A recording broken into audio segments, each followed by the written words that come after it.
जी हाँ।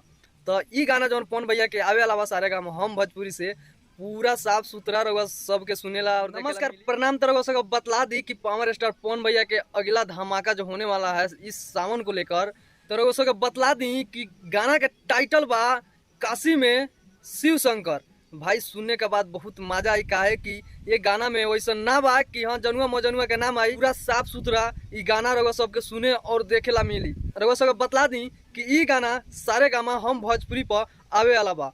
कल पावर स्टार पवन भैया के एक मीटिंग के दौरान ये ऐलान किया गया कि ये गाना अगला धमाका होने वाला है।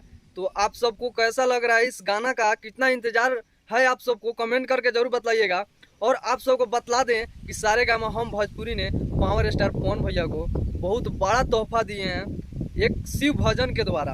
अगर रगो सबको बतला दी कि ई गाना सोमवारी के पहले रगो सबके देखे और सुने के मिल जाई, काहे कि भैया सावन बीते में समय नहीं के, लास्ट 3 गो सोमवारी और बा और पावर स्टार पवन भैया के बहुत सारा गाना शूट करके रख दिया बा। रगो सबके पता हुई कि बहुत सारा गाना पवन भैया के रिकॉर्डिंग शूटिंग करके कंप्लीट करके रख दिया बा। आगे रगो सबके बतला दी कि एक और गाना जवन की पवन सिंह ऑफिशियल से आवे वाला बा, वो भी गाना कंप्लीट बा। तो बहुत सारा गाना बा सावन के और इतना जल्दी सभी को रिलीज करना पड़ेगा पवन भैया को। तो इसलिए जो सारे गामा हम का गाना है वो बहुत जल्द आप सबको देखने और सुनने को मिल जाएगा।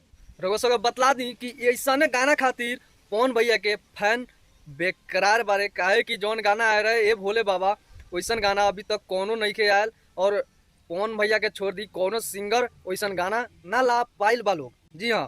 तो ई गाना जौन पवन भैया के आवे वाला सारे गाँव हम भोजपुरी से पूरा साफ सुथरा रहुआ सबके सुनेला और देखेला मिली, काहे कि एमे सिर्फ शिव भजन बा। सुनी और आनंद ली, बहुत जल्द रहुआ सबके बीच में आई। तो मिला था अगला वीडियो, तब तक नमस्कार, हर हर महादेव।